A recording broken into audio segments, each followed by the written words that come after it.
नमस्कार दोस्तों, स्वागत है आपका आपके अपने यूट्यूब चैनल मन अप स्टोरीज में। दोस्तों, कहानी सुन रहे हैं जिसका नाम है दो दिल मिल रहे हैं मगर चुपके चुपके। दोस्तों, इस कहानी के 3 पार्ट अपलोड हो चुके हैं, ये चौथा और अंतिम पार्ट है। तो दोस्तों, चलिए कहानी के इस पार्ट को शुरू करते हैं। इससे पहले के पार्ट आप डिस्क्रिप्शन में लिंक में देख सकते हैं। मेरा दिल धड़क रहा था। 1:30 हो गए थे, ना रीजनल मैनेजर आया, ना ही नाम डिसाइड हुआ कि मीटिंग अटेंड करने वालों का।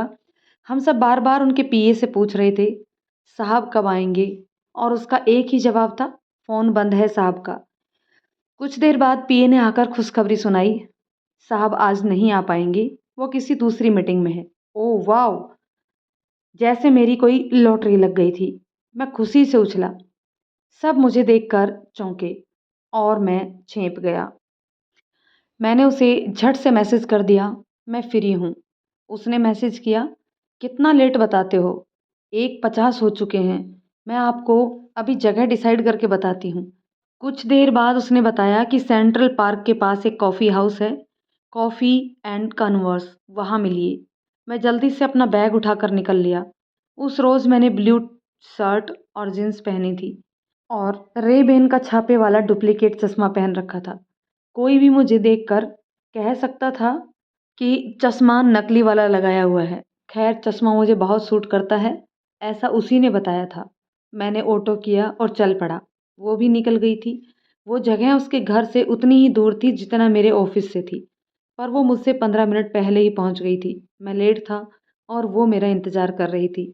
ऑटो वाले ने जैसे ही मुझे निश्चित स्थान पर ड्रॉप किया, मैं झट से उस बड़े से मॉल की ओर बढ़ गया, कैफ़े जिसकी तीसरी मंजिल पर था। मैं लिफ्ट में सवार हो गया। चश्मा अभी भी मेरे चेहरे की शोभा बनाया हुआ था। वैसे तो लिफ्ट में धूप का चश्मा लगाए रखना बेवकूफ़ी ही है, पर मुझे उससे मिलने के अलावा कोई ध्यान नहीं था। लिफ्ट जैसे ही तीसरी मंजिल पर जाकर रुकी, मैं लिफ्ट से बाहर निकला। वहाँ पर 22 से 24 साल के बीच की 3 लड़कियाँ लिफ्ट का वेट कर रही थी। मुझे बाहर निकलता देख और मेरी डुप्लीकेट चश्मा देख एक लड़की ने गाना गा दिया, हुण हुण दबंग दबंग दबंग। मुझे तुरंत गाना सूझ गया, मुन्नी बदनाम हुई डार्लिंग मेरे लिए। पर मैंने जवाब नहीं दिया। मुझे स्त्री जात का अपमान करना अच्छा नहीं लगता था। वो लड़कियां मेरा मजाक उड़ाकर खिलखिलाते हुए लिफ्ट में रवाना हो गई। मैं अपनी ही धुन में कैफे की तरफ बढ़ गया। मेरी धड़कनें शोर कर रही थी। आज पहली बार मैं उससे मिलने वाला था। वो भी इंतजार कर रही थी मेरा। मैंने कॉल किया, आप किस तरफ बैठी हैं? उसने बताया, आप जिस तरफ से एंटर करोगे उसके ठीक बाएं विंडो के पास। मैंने गुलाबी सूट पहना है। मैंने कहा, मैंने ब्लू शर्ट पहना हुआ है। मैं कैफ़े में प्रवेश कर गया। बाईं ओर देखा, विंडो के पास एक अप्सरा जैसी दिखने वाली खूबसूरत सी महिला बैठी हुई थी। उसे देखते ही मेरी हिम्मत जवाब दे गई। कैफ़े में प्रवेश करने से पहले मैंने चश्मा उतार लिया था। मैं उसकी ओर बढ़ गया। वो मुझे देख मुस्कुराई, मैं भी मुस्कुरा दिया। मैंने दोनों हाथ जोड़कर उसे नमस्ते कहा। उसने भी नमस्ते का जवाब दिया। मैं उसके सामने वाली सीट पर जाकर बैठ गया। उसने पूछा, आने में तकलीफ तो नहीं हुई? मैंने ना में गर्दन हिला दी। उसने कहा, पानी पीजिए। शायद वो समझ गई कि मैं नर्वस हो चला हूँ। मैं ज़िंदगी में कभी भी इतने महंगे कैफ़े में, और वो भी किसी महिला के साथ, कभी नहीं गया था। मैंने पानी पिया और अपने माथे पर चूचहा आए पसीने को पोंछा। हालांकि पूरा मॉल ही एयर कंडीशन था, पर मुझे पसीना आ ही गया था। उसने पूछा, और ऑफिस में सब ठीक हैं? मैंने होले से हाँ कह दिया। वास्तविक बात तो ये थी कि मैं उसके व्यक्तित्व के सामने बिल्कुल ही साधारण लग रहा था और इसलिए खुद को बहुत असहज महसूस कर रहा था। वो मेरे लिए एक बोतल में जूस लेकर आई थी। उसने कहा, क्या लेंगे? पहले कॉफ़ी ऑर्डर करेंगे, उसके साथ स्नैक्स जो आप कहें। फिर मैं आपके लिए ये जूस लेकर आई हूँ, वो लेंगे। मैंने कहा, आप जो मन है वो मंगवा लें। उसने कहा, नहीं, आपकी मर्जी का ही खाएंगे आज। उसने मेरी और मेन्यू बढ़ा दिया। मैं सबसे कम कीमत वाली चीज़ें देख रहा था और मन ही मन खर्चे का आकलन कर रहा था। पेमेंट मुझे ही करना था, तो जेब देखनी भी ज़रूरी थी। मैंने देखा, उस मेन्यू के हिसाब से मेरी जेब बहुत ढीली होने वाली थी। शायद किराया भी कम पड़ जाए जाने का। जाने उसे कैसे क्या आइडिया हुआ, उसने मेन्यू मुझसे लेते हुए कहा, मैं ऑर्डर कर देती हूँ।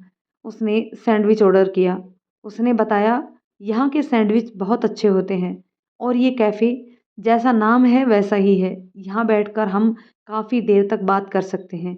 हाँ, हर घंटे पर हमारे ऑर्डर के बिल के साथ 300 रुपये जुड़ जाते हैं।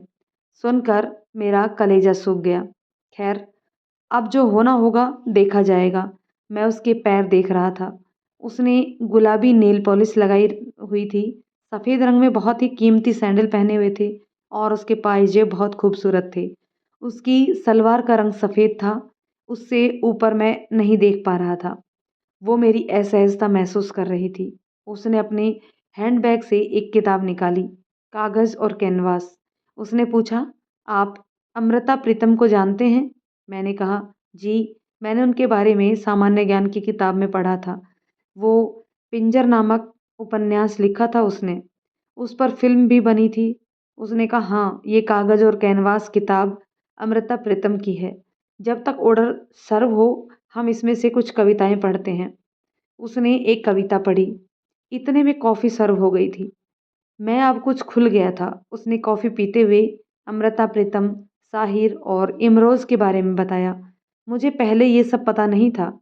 मैं उसकी बातों में खो गया। अब मैं नज़र उठाकर उसके चेहरे को देख पा रहा था। कई बार नज़र उठाता, फिर झुका लेता। उसने कॉफ़ी पीने के बाद बताया, देखिए, हम बातों ही बातों में फ़ीकी कॉफ़ी पी गए हैं। मुझे एहसास हुआ कि हाँ, कॉफ़ी फ़ीकी थी। तो उसने कहा, आपने बताया क्यों नहीं? मैं बोला, आपकी बातों में इतना मिठास था कि मुझे पता ही नहीं चला। ये सुनकर उसने मुझे नज़र भर कर देख लिया और फिर मुस्कुराकर खिड़की से बाहर देखने लगी। कैफ़े में बहुत प्यारा आशिकी 2 का गाना चल रहा था। तू ही जो मुझको बता दे, चाहूँ मैं या ना। यहाँ से वहाँ बहुत से जोड़े बैठे थे। सभी जोड़े युवा थे। हम दोनों सबसे अलग दिख रहे थे। एक तो उम्र-दराज, दूसरा वो बहुत ही हाई प्रोफ़ाइल और मैं साधारण लोअर मिडल क्लास। उसे तो बिल्कुल असहज नहीं लग रहा था, पर मैं बड़ा अटपटा महसूस कर रहा था। कुछ आते-जाते जोड़े हमें देख भी लेते थे, पर सबको अपनी पड़ी थी। हम में किसी को कुछ लेना-देना नहीं था। सैंडविच सर्व हो चुके थे और हमने उन्हें खाना शुरू कर दिया था। बीच-बीच में मैं उसे देख लेता था, वो मुझे। सैंडविच खत्म करने के बाद हम दोनों फिर से एक-दूजे से मुखातिब थे। मेरा पुराना मोबाइल, जिसकी बैटरी बहुत जल्द सूख जाती थी, अपने सूखने के संकेत दे रही थी। मैंने उसे कहा, यहाँ मोबाइल चार्ज लगाया जा सकता है कहीं? उसने कहा, चार्जर है आपके पास? मैंने कहा, हाँ, और बैग से चार्जर निकाला। उसने वेटर को बुलाया और मोबाइल चार्ज लगाने को कहा। वेटर बड़े आदर के साथ चार्जर और मोबाइल ले गया। उसने कहा, आप कुछ बोलेंगे कि मैं ही बोलती रहूँगी? मैंने उसे बताया किस तरह लिफ्ट से निकलते ही लड़की ने मुझसे व्यवहार किया और ये भी बताया कि मुझे भी वो मुन्नी बदनाम हुई वाला गाना जेहन में आया, पर मैंने उसे कहा नहीं। उसने कहा, अच्छा किया, और हंसने लगी। अच्छा, तो हमारे शहर की लड़कियों ने आपको छेड़ दिया? हम दोनों ही हंस पड़े। उसने अपनी बोतल, जिसमें जूस लाई थी, वो खोली और 2 गिलास में जूस डाल दिया। उसने कहा, आपके लिए खास बनाकर लाई हूँ, पीजिए। मैंने जूस सिप किया, उसने भी किया। बहुत ही अच्छा जूस था। मैंने कहा, वाह! कितना बढ़िया है। उसने कहा, सच? मैंने कहा, सच। वो मुस्कुरा दी। उसकी बेटी का फ़ोन आ गया था। उसे कुछ मँगवाना था। उसने बेटी से बात की और मैं खामोशी से उसे देखता रहा। वो बहुत सुंदर लग रही थी। अब मैंने उसके होठों और दाँतों पर नज़र डाली। उसने गुलाबी लिपस्टिक लगाई थी। वो बहुत सुंदर लग रही थी। उसके दाँत मोतियों से चमक रहे थे। मैंने उसे फ़ोन काटने के बाद बताया, आपके दाँत बहुत सुंदर हैं। वो मुस्कुराने लगी, फिर पूछा, आपको हमारी कोई चीज़ खराब भी लगती है? मैंने कहा, नहीं। कोई चीज़ खराब हो तो बताऊँ? आप भी ना, कुछ भी। सच में, सच, आप में कोई कमी नहीं। आप परियों की शहज़ादी हो। ये सुन हम दोनों हँस दिए। उसने कहा, आपकी आँखें और बाल बहुत सुंदर हैं। आपकी आंखें बोलती सी लगती हैं। हमारी टेबल का बजर बज उठा था। उसने कहा, लीजिए, 1 घंटा हो गया हम यहाँ बैठे हुए। मैंने मन ही मन सोचा, बिल में 300 और जुड़ गए।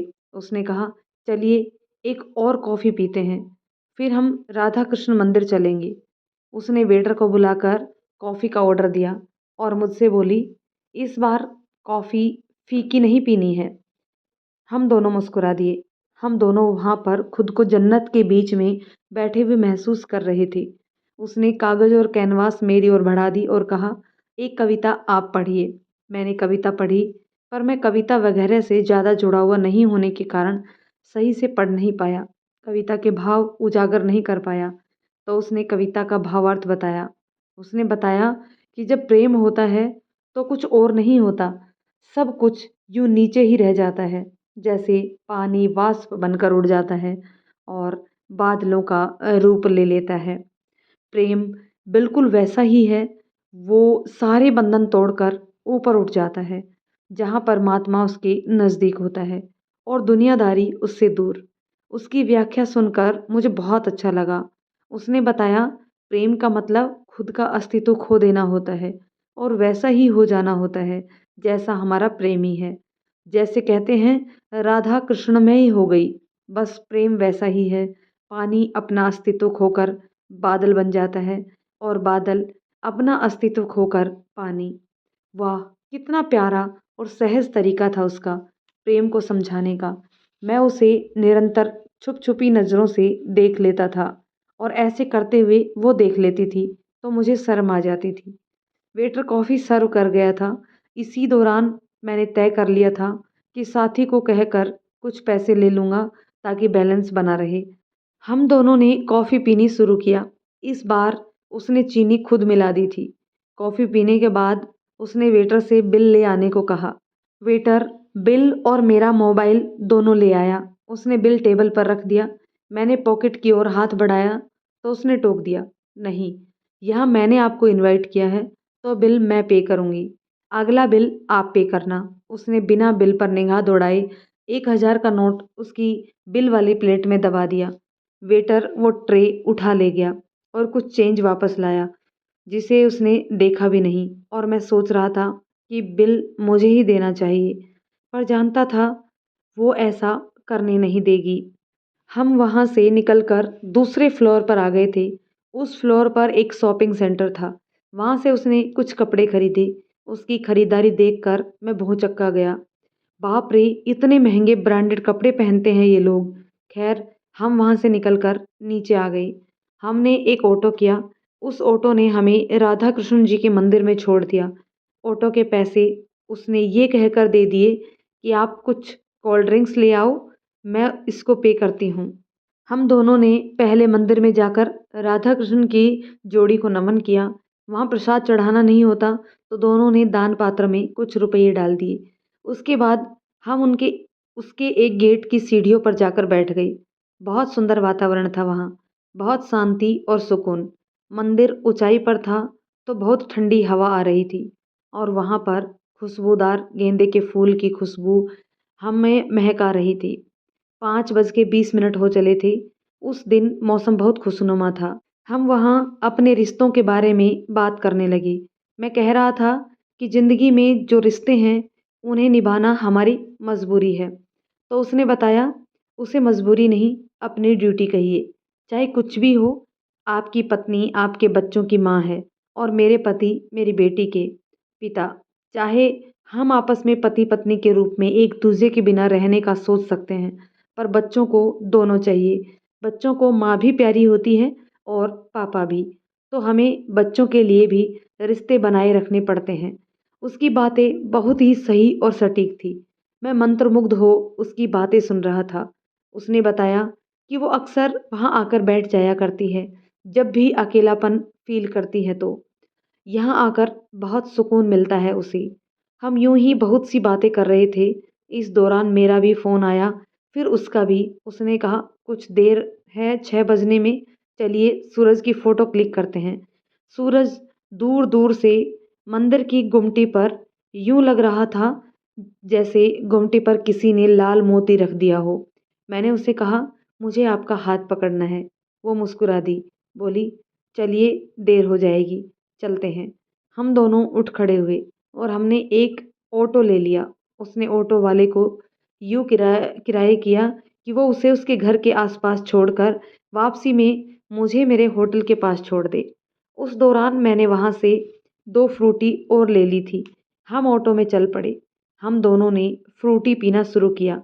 मैंने जल्दी से फ्रूटी पी ली और उसे पागलों की तरह निहारे जा रहा था। अचानक उसे जाने क्या सूझा। उसने कहा, फ्रूटी पिएंगे? मैंने हाँ कह दिया।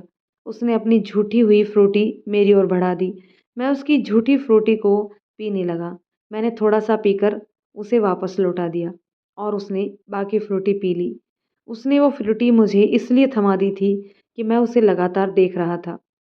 उसे मेरी नज़रें हटाने का और कोई तरीका नहीं सूझा। उसने फ्रूटी मेरी ओर बढ़ा दी, ये उसने बाद में बताया था। मैंने उसे फिर कहा, मुझे आपका हाथ पकड़ना है। उसने अपना हाथ मेरी ओर बढ़ा दिया। उसका हाथ चुन्नी में लिपटा था। मैंने चुन्नी के आवरण में उसका हाथ पकड़ लिया। वो परे झाँकने लगी थी। उसके हाथ बहुत मुलायम थे, जैसे मैंने हजारों गुलाबों की पंखुड़ियों को अपने हाथ में भर लिया हो। उस वक्त शायद वो सफ़र जीवन भर का भी होता तो मैं चलता रहता, पर हर सफ़र ख़त्म होने के लिए ही होता है। जैसे ही हम उसके घर के इलाके में प्रविष्ट हुए, उसने अपना हाथ छुड़ा लिया। मैं भी सही होकर बैठ गया। कुछ आगे जाकर उसने ऑटो रुकवाया और मुझसे कहा, आप किराया पे कर देना। ये कहकर वो आगे बढ़ गई। ऑटो वापस मुड़ गया।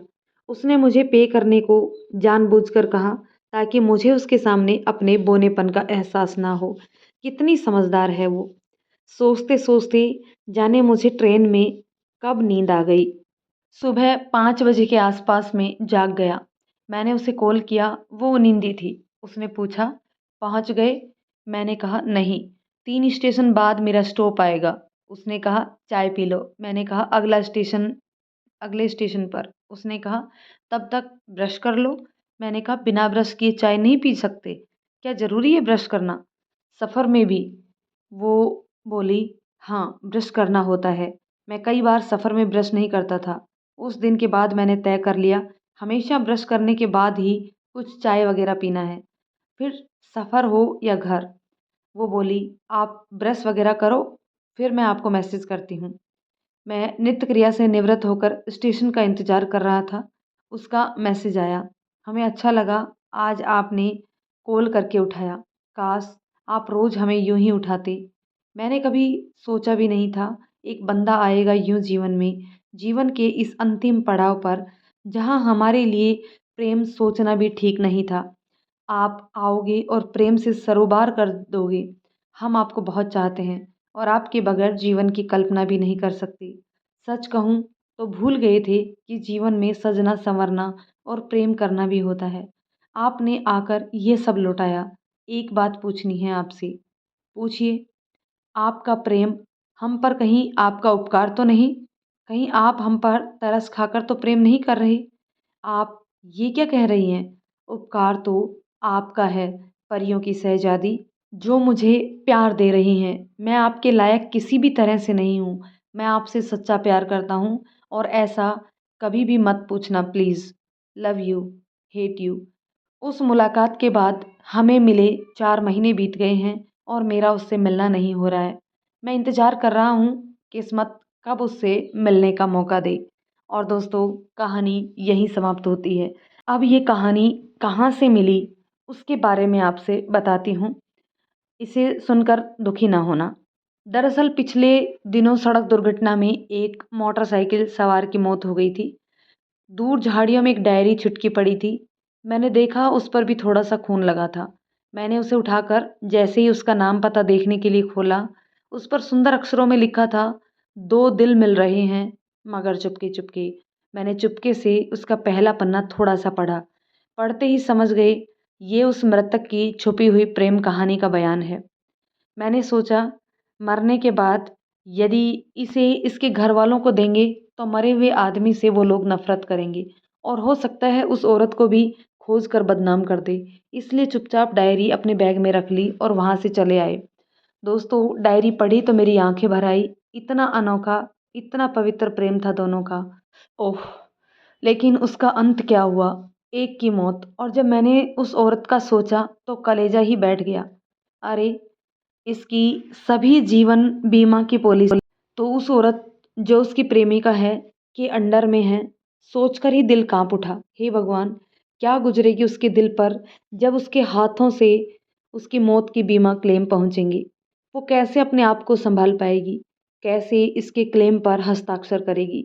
कैसे जिंदा रह पाएगी? हे भगवान! अगर इन्हें यूं ही अलग करना था तो एक क्यों किया था?